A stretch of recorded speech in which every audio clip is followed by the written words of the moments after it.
ராஜாம்மா home இன்னைக்கு lunch என்னன்னு பார்ப்போம். ஒயிட் ரைஸ், சூட ஒயிட் ரைஸ் இன்னைக்கு. கத்திரிக்காய், முருங்கைக்காய், புளிக்குழம்பு. புளிக்குழம்புல நிறைய வெரைட்டி இருக்குது. இன்றைக்கி வந்து கத்திரிக்காய், முருங்கைக்காய் புளிக்குழம்பு. இது சுவை ரொம்ப நல்லாயிருக்கும். அப்புறம் அதுக்கு வந்து காம்பினேஷன் வந்து கடைஞ்ச கீரை,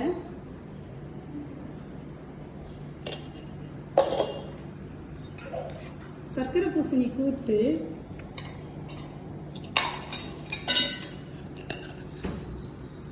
முட்டை பொரியல்,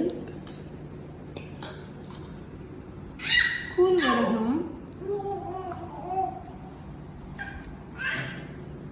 ரசம். இதுதான் எங்களோட லஞ்சு இன்னைக்கு. தயிர். பிடிச்சிருந்தா லைக் பண்ணுங்கள். ராஜாம்மா ஹோம் சேனலுக்கு சப்ஸ்கிரைப் பண்ணுங்கள். தேங்க்யூ.